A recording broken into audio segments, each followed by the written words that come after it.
Me and you against the world. That's what we always used to say. It's me and you against the world.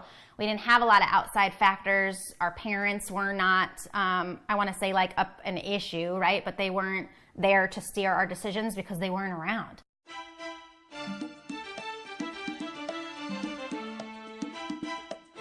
Hello, hello, hello. I'm Sam. I'm Brandon. And this is the Middleton Methods podcast, where you get to be a fly on our wall to gain practical tips, get insight, and laugh at our expense. And see what all kind of craziness goes on in the Middleton household. But there's a lot of you know craziness that you're that normal. goes on. You are normal.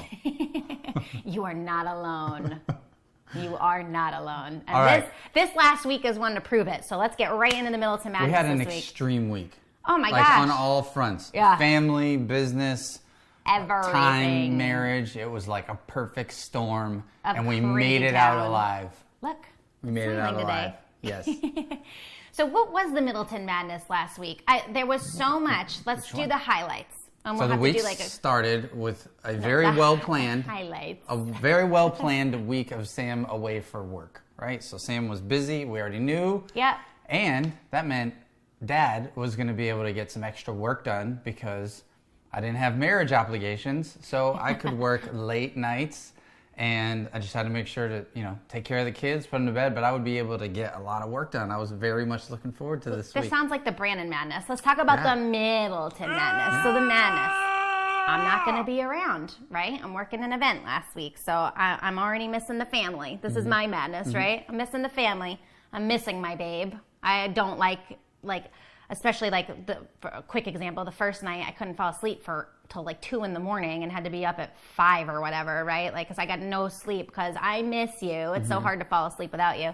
But all that madness, right? Of just the, what's the word I'm looking for? Like the whole idea of me being away. It's not the concept. I can't think of the word. Anyway, the situation was I was gone. He was here with the kids holding down the fort. And I had the bright idea of like, hey, we already are busy this week anyway, and it's a holiday, so why don't you invite family to come into town that weekend? Easter. And they accepted, and they came, so that just adds to the craziness because they ended up coming a little early while I was still gone, so Brandon had to do all that. They're a little bit, we'll say, a mature family, to be politically correct. They're up there in years, which comes with its own challenges. But and then the kids got sick. They got really sick. They always get sick when one of us is gone. They really.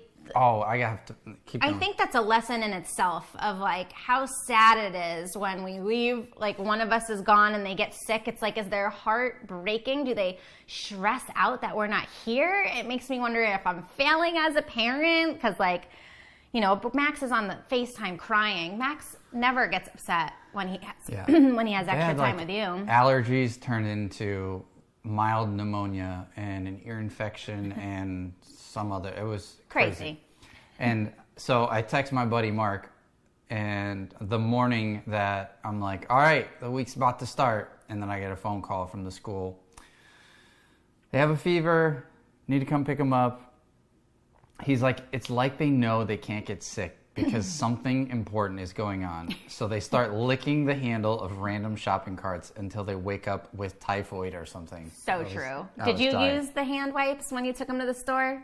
I never use the hand wipes. And that's why And they're they get sick anyway. No, they don't. I like go through the whole shopping cart. Like they may touch this one little thing right there. Let me just get it all. Anyway, we made it. All I the put work it in their still got mouths done. and stuff. Just kidding. I'm a little behind on one project, but I'll make it up this week. It was good and crazy, and that was the madness. It was the madness. We had no date night last week. That's part of the madness. The topic for we had a night at the hotel after the event, and we did not have a night at the hotel. It was that sounds really sexy and amazing. It was room service, and I was exhausted. To he had to leave to go back to meet the babysitter, and we had like enough time to eat dinner. We didn't even get nasty together. Like that was not my idea of a date night a night at the hotel. It was not. I was trying to give you like 2 points. You didn't want to take it. Thank you. Okay. Well, I mean, I had high expectations for that little date right there. So let's let them in. This week's going to be a little bit different. We're trying to keep them a little bit shorter for you so we get a good punch, take action, Don't piece of punch our content. people. No, you get like a I'll nice protect you. nice shot of information, and then you can go on with your week. So we got something going on that's a little current, right? That we want to talk about, which kind of is like something will inspire us that's going on in our lives. But right now is like real deal, true. This is what's going on in our household right now, which is a really big decision about family. And like Brandon said, our family is older. They need a lot more help. And this decision has been like mulling over for a little while now about whether to have them close by us. Right, because they live very far away. So we hear all the time about... They're not very far away for half the year, but they might as well be in another freaking country because it's hard for us to travel with 2 kids. It's hard for them to travel because they're in their 80s and 90s, right? Yep. With health challenges. So they might as well be in a whole nother world, right? Yep. So when we discussed the whole thing of coming here, like some really good takeaways have come up for me and Brandon that we really wanted to share with you guys because this is like a real deal hard situation that a lot of families have to go through. Do they move like when your family is in need, what do you want to do? Or sometimes you're in need and you need to move closer to family, right? Like there's times where like we needed family's help and we've been closer to them, like when we were first starting out in our business and stuff. Right. And, but how do you address a situation like that and not have it tear up immediate family or marriage or other priorities? And I think one of the first things that you should take away is the fact that we prioritize our house first. And I know that might sound selfish. Oh, that was my last point. You're just pushing it to the top. Yeah, I guess no, it is the most top important. priority. Yeah. It's not. It has to be a mutual conversation, and it was many conversations leading up to them coming, and probably still some conversations now, even after they've left. It's a current topic because family is family. I mean, there's something about family, no matter how many challenges you've had or what have you. Like, it's your family, and I have definitely felt. I felt the pressure lately as they've gotten older. Like, I want to help. I feel like we're going to circle back around to how it's affected you and I, okay. Right? Positively or negatively or whatever, right? I feel like now the meat of it is you and me in our house and our home at the end of the day, right? So that we'll get back to it later. And I want you to move into the guilt and stuff part of it because this is what has led to us having conversations as a husband and wife, right? Mm-hmm. You feeling safe enough to come talk to me about guilt you have been feeling in this situation of not having Manny close enough to help, right? Mm-hmm. Yeah, so we talk to the family each week, and you hear about things that are going on. You hear about health challenges or just challenges getting to a doctor's appointment, challenges with something, things around the house starting to fall apart and fall behind. When we get phone calls that they fell, I mean, that's like horribly sad. Yeah. Like they fell or their aides aren't performing at the level they're not getting the should. medical attention that they feel that they should. And we're the grandkids, so we have a different responsibility than other family who's supposed to be taking care of that responsibility. Mm-hmm. But no matter what, I still we take good care of ourselves and our house and our home, and we take full responsibility. And now, I have family in need, and I want to help. But so I have this guilt, I need to step in and I need to take control and I need to take action. Don't most men feel like that? I mean, you're the leader of our house, mm-hmm. So it's no surprise to me that there's no actual male leader in this family besides you. Yeah, they're all gone. Or they're not male leaders in the family. So that's what I mean, they're gone. There's other situations where they're far away. There's another one that probably could take the lead as well, but he's far away. He kind of has his own life out there. And there's another one that, just to be blunt, he does not run his household. His wife does. So you feel that responsibility. Right, so I'm just going to share, this is a struggle. I don't have it figured out outside of, I got my priorities figured out, right? As long as that's good, we're good. But when family it's a dynamic thing, right? There's no set rules. You have multiple people, multiple personalities, multiple histories and baggage. And outside of our home, that family is, you can't you've heard it before, you can't help people who don't want to help themselves. And this is a situation where I feel like I want to help, but the more conversations I have, the more I don't know that family is ready for that help, and they're very indecisive. And that's a struggle that I have, because just like if you have, a kid or someone that you've been mentoring, or someone in your family who struggles with addiction or financial things, you want to help, and you're like, I have the answers, I want to help you. But if they're not ready for that change, if they're not ready for that help, at a certain point, you got to be like, I laid it all out on the table. I put my heart out there. I was totally transparent. Here's what I'm willing to do. Here's what I'm not willing to do. And the other person has to make that ultimate decision. I don't think you can force people to make that change. And when it comes to family, that's a hard pill to swallow for me. Well, here's the thing, and I think it's a little special with family, right? And this is where it becomes different, because you tend to use your heart a little bit more when it comes to family. Your head may not be on there all the time. So as logical as like in business, it's so much easier to be logical. Right. You can be more black and white, even though it's never fully black and white, but you can be more black and white, right? But at the end of the day, it's so much easier to lead with your heart and want to do what's best or whatever, that it can steer you from the logical stuff. Not just you, me too, and everybody else listening, right? Like, it can steer you from being logical. And you can do things that will help another person because you're moving with your heart, and wind up hurting yourself, right? Hurting your family, hurting your marriage, hurting your finances. Or you keep, like, just to break it down in our situation, because I think your head's gone a little bit different of place, but just simply, like, you say you can't have people, you can't force people to do something. And I think there's some people in the situation, absolutely, you can't force them to do it. But and it's like, not to get too deep into details, but you actually do have the ability to make decisions with your grandmother, with your aunt, for that piece of the family. But there's other emotions from things that drive these decisions to stagger or take longer, right?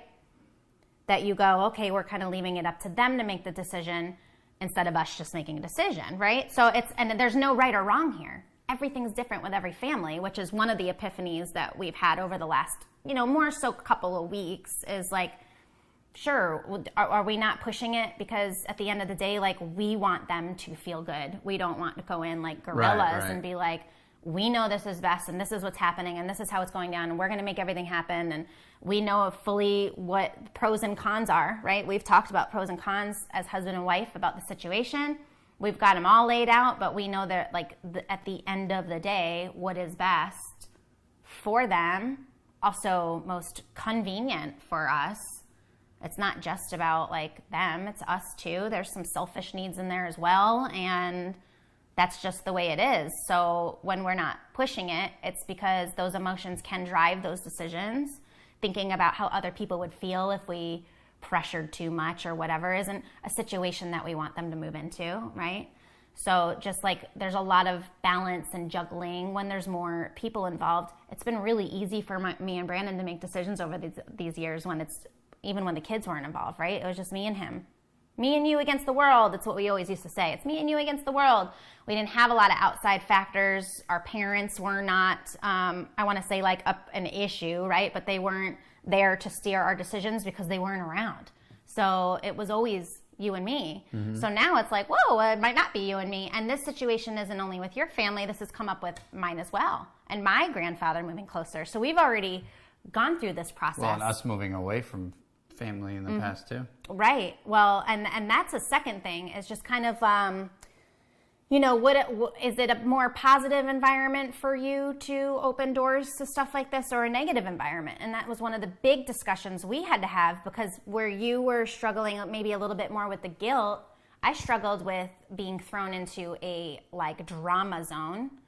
I'm not a drama-free zone. I definitely can create or get involved in my own little dramas of life.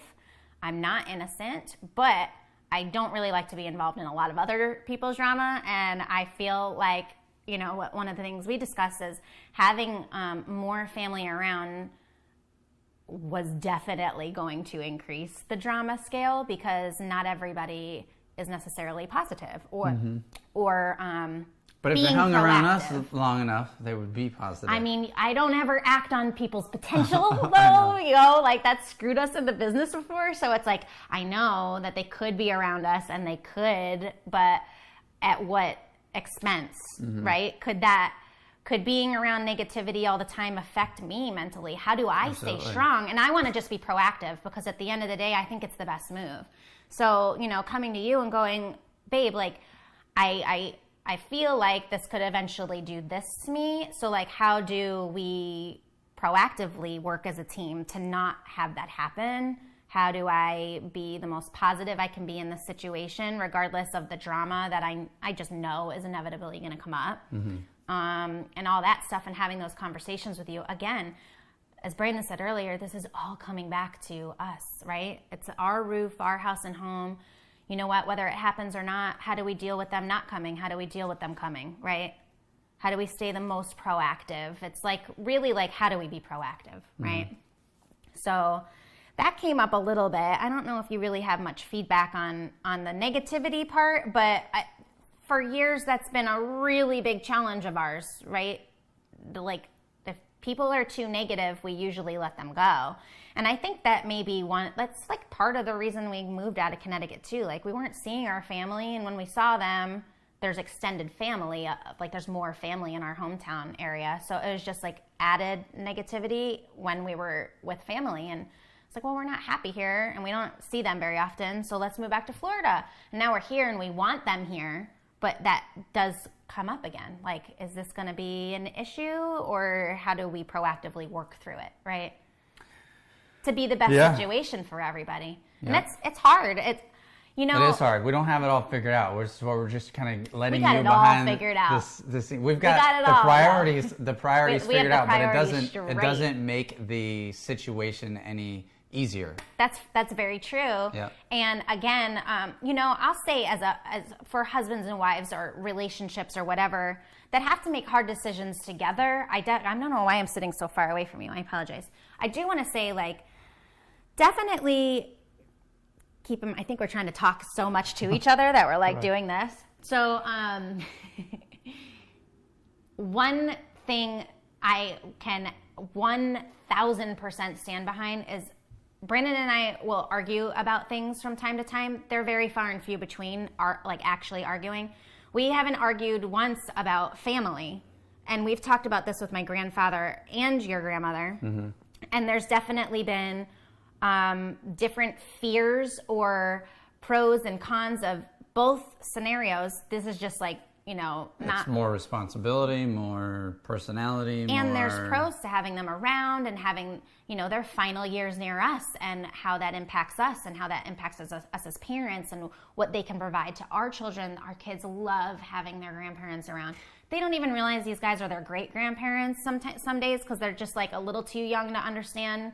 They ask about our mom and dad, but they don't really push it because they don't really understand. But like, they love seeing grandma and grandpa, right? Like, they love that feeling of having them around, because all they have to do right now is like basically be around and pour love into them. They're not working all the time, and like all they have is to pour their love into these babies, and the babies love it, right? They're super receptive. But him and I have not had any like full-blown fights or anything about it, and it's because we're constantly just like, I didn't ever think of this as a decision about his family, and he's never thought of it as a decision, on my grandfather's side. That's why I brought up that this has gone both ways, right? It's never been a decision about my family. It's always been a decision about our family here, right? What is best for us? And then here's the outside forces, which is more family, that may or may not move closer. And how does that positively, negatively affect us? How do we work through the potentially negative situations that could come up? And, but we've never picked a side and been like, your family. I think we accidentally may say it time to time, but we don't mean it like, it's your family, right? It's your grandfather, Sam. Like, he's never said that, right? It's always our family is moving. It's like your grandfather and Joy, but he doesn't mean it like your grandfather. It is my grandfather, right? It's my blood. So, but it's not like, this is a decision for our family. And sorry, I didn't mean to go off on that long. After 17 years of being together, there is no his and mine. It is ours. And that is the reason that we haven't fought about it. And so that long-winded thing was just to come back to, like, there's, like, you guys are on the same team. These big decisions, whether it's moving near family, having family move near you, it's something in your business, it's something about even just putting a date night on the calendar can turn some couples into arguments. But I have to work. And they have to be, and they are going to be hard decisions, but they get easier. Yeah. At a certain point, you get used to, like, oh, I already know. I know that if this and this isn't taken care of, then it's not going to be a good decision, right? If, if family moves closer, but I don't know. I'm at a loss for examples. I think you are today. That's okay, though. And I want to just hit up really quick that I do want to give a shout out to the higher power right now, because it's something we don't discuss on every podcast, but I will say, like, it's almost 3 years now that we've really, like, gone to church more. We've been studying Christianity more. We've really turned our trust over to God more. And it may not be for everybody if you're watching this, and that's okay, but just believe in something, right? Like, you could just believe in fate, or you could just believe in being positive or good vibes or whatever you want to do. But for us, good vibes only took us so far. Right? God's like taking us the rest of the way. And it's worked for us for a long time, but having that faith, like true faith, not like I just go, oh, whatever happens, happens, but I know that the faith is that I don't need to push the situation too much. I don't have to control it. Right. I definitely would have wanted to control it. You would have wanted to control it too much. No, it makes perfect sense. The house 2 doors down is for sale at this time. And let me now sell you on why this is the move you're about to make. And I'll be totally transparent. My mom, and one of the reasons she doesn't talk to me anymore, is because she thinks that that in the past we were manipulative, right? And I can see how she could possibly have thought that, because we got so gung-ho on here's the end result that we want and let us show everybody how we're going to get there, right? That we may have been too focused on our prize and not just focused on our faith. Now having faith, it's like, look, I'm going to show you all the information I have and why I think this is the best idea, but ultimately, I'm not in control. He is, right? So if this is going to happen, it's going to happen. It's going to happen whether you're pushing or not. and I'm going to do my damnedest to show you why I think this is a good idea for you, but I'm not going to literally like calm down and put all your stuff in a box and put it in a moving truck and move it unless you say this is what you want. And Nanny is very spiritual as well, and she's got to feel that this is the right move that God wants her to do, or she won't do it, right? So that's where we're at on that. I will say that faith has definitely been. It's not like we're like, we'll just give it all up, right? But it is a good reminder to us all the time to keep us sane, right? Our sanity level, because we're like, all right, we've said our piece, we know where we're at, we've had conversations, there's pros and cons within us either way. Like, he may go one direction, may go one direction, but as long as we know, not one direct, that sounds horrible, but like my way of thinking about the situation does differ from Brandon's. It did also with my grandfather. It has with our business. It has with how many date nights we pick, right? Like all these decisions we make through life, like Brandon and I are not 100% on the same page ever, I don't think. And at the end of the day, like... Of course we are. Well, at the end of the day, we are. We are on the same page because we say no matter what, we got each other's backs. So even though our opinions may be different on it, our action is always the same, right? And then we are happy with the result no matter what because we made the decision together, which is like huge. So I won't do like a huge marriage minute today because that's like the big thing. It's always like how we deal with these situations as a team. But one thing on the faith too is it helps me also not have animosity. You know, like at a certain point you can be like, the answer couldn't be more clear. Like, this is going to be a better quality of life for family, both sides, right? We're going to have more memories. We're going to have more time together. I'm going to, be able to help out. They're going to be able to help out. Like, it's going to be more convenient. There's just so many things, right? Where they live now is like way more expensive than it would be if they were living here, but they would get a better quality of life. They're like, the electric is going to be more money. And I'm like, you're moving from 4 houses into 1. The electric's actually going to be like a quarter of the price. So the taxes up north, property taxes up north are twice what they are twice down as here. much down here. Yeah, it's so funny. But if I didn't have faith, I would look at it. I would have animosity, and I've had to let it go. Like, if it's meant to be, it will be. But otherwise, I would be like, well, you're saying no. Do you not love me? Do you not want to spend time with your grandchildren? Do you not? Oh, you've definitely gone through those cycles. It is tough, man. Yeah. And this only solidifies why you have to put, right. This is full circle. We're seeing the golden years, right? The final chapters of life, right? We're still young. Our family is still young, but it's a reminder of why you have to keep this. Right? My grandparents are divorced. Everybody is divorced. Everybody in our family is divorced. We're not divorced. Except for one. Or have been divorced, right? Yeah. And there hasn't been that team, and there hasn't been that, this is our... Divorced or never got married. We do have a couple family members that never got married. Our immediate family, our Yeah. home. This is what we have to protect. Sometimes you have to protect it from the extended family. I mean... crazy as it sounds, and not in a negative, not in a mean way, but sometimes you just have some family that's got some baggage, and you know what? Every time they're around, all you hear about is the baggage, and they never want to solve a problem. They never want to make anything better. Well, that's not good to have around you and your family. It's not good to have around my kids. I can deal with that, but my little babies are a lot more vulnerable, right? So that's the first thing I always think is like, how do things affect us as a marriage, and then my immediate response after that is, how is it affecting my kids? Right. Because when we're older, I want to know that our kids had those years, right? They had their parents investing in them and investing in the marriage, in the family unit, so that when we're older, it's not even a question. Family helps out family. Family's always helped out family, and I didn't grow up with that, so it's really like, I tell you, I got glimpses of it. This is a mind-blowing, different type of situation for me, because I grew up like after I was 8 years old, we lived near family till I was 8, and after 8 years, but nobody else knows, after 8 years old, I didn't have family, and my mom slowly picked off every family member and stopped talking to them until nobody was left but herself. So, like I literally spent my whole childhood growing up like, oh, they don't like what I have to say, and I'm not getting along with them.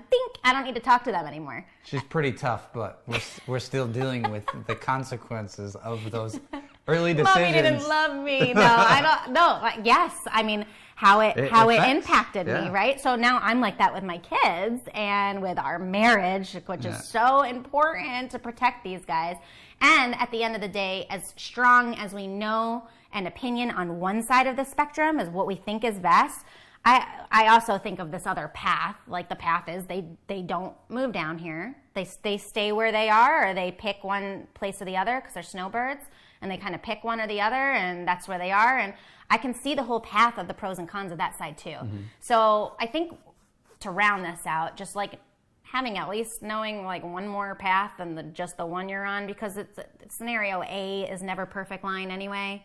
Even if they said they're going to move here, they might not be on the same street. They might be across town, or, like plan A is never just one straight line. So, at the end of the day, it's going to always come back to us, and we're just kind of leaving it all up to wherever right now, right? Like there's still more conversations to have and figuring things out, but it was just something that was like super current that we're like, let's just talk about this today, because I know there's other people going through it.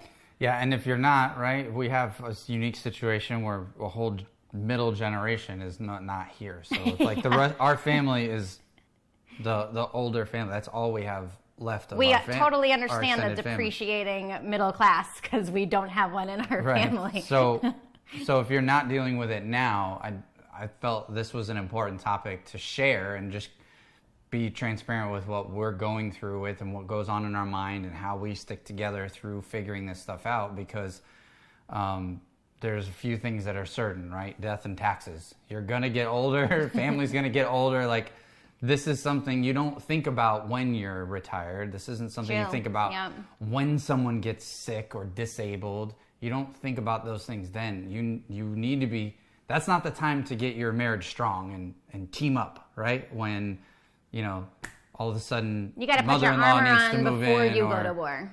That needs to be strong. That needs to be the foundation. You hear us talk about it all the time, but I'll repeat it again just because I might have been talking over you a little too, or trying to anyway, but you got to put your armor on before you go to war, right? Yeah. You don't just like jump into the battlefield with no weapons. Like somebody getting sick, or we've talked about these scenarios. We got life insurance policies and all sorts of stuff set up because those scenarios are like fear-based, but they're reality. Like eventually we're going to die. There's no antidote for living forever yet, unless there is, and they haven't told us. The government keeps it a secret, like Area 51. Wow. Woo!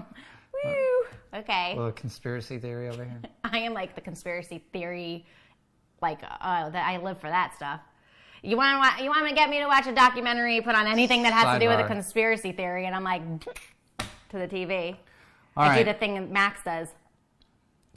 When he has his Amazon Fire tablet, which is amazing if you guys don't have that. You just went from our topic to conspiracy theories and an Amazon tablet review. This is how my brain goes all day. Ding, ding, ding, ding. All right, we're going to just wrap up with a quick marriage minute really fast. I wanted to reach out and ask for your guys' help a little bit on something. And what? Brandon was talking to me this morning about we're talking about family trips, or where are we going with the kids soon. We want to do something a little different than the normal Orlando Disney staycation, which we're always happy to do and the kids love. But I think Brandon and I are very beyond ready for something a little different, and the kids are matured enough now that we can travel with them. We can confidently say we can get somewhere without it maybe just one little minor meltdown. But I think Peyton will be a dream, and I think Max will be good now. So I wanted a little help telling me where you've been that's amazing with or without kids. Just let me know which way, because I could use some. So we're looking for some destinations. Alone time with B.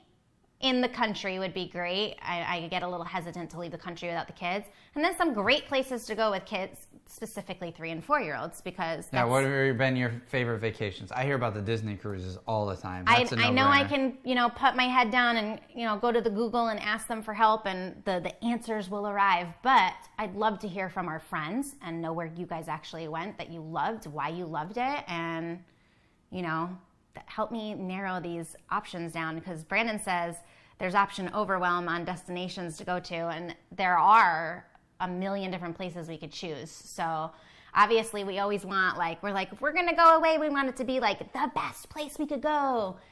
And that still leaves a lot of great options. So just help us narrow it down a little. Give us your feedback. I'm ready for a trip. Maybe we'll do a group trip. Out of the country? I would prefer to stay in the country. Okay. In the United States of America. It's a little easier to get around with kids. Cool. I don't know if I'm ready to do all that yet. That sounds scary. Let's keep it in the U.S.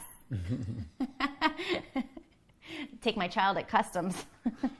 That would be horrible. Is that all we got for him this week? Yes, that's what we have for you guys. All right. So, and you know what?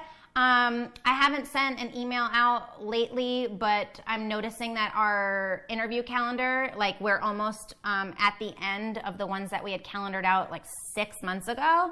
And so I'm about to do another push again. If you, you've seen some of our guest interviews, if you're a business owner, an entrepreneur, or you'd like to hear, or you'd like to hear from somebody. In a really amazing relationship that you want to give feedback on our podcast, we are looking for you. So let us know. Or if you have somebody that you can connect us with, that would be great too. Awesome. All right, guys, I know it was a bit of a heavy topic this week. Sometimes they're going to be, right?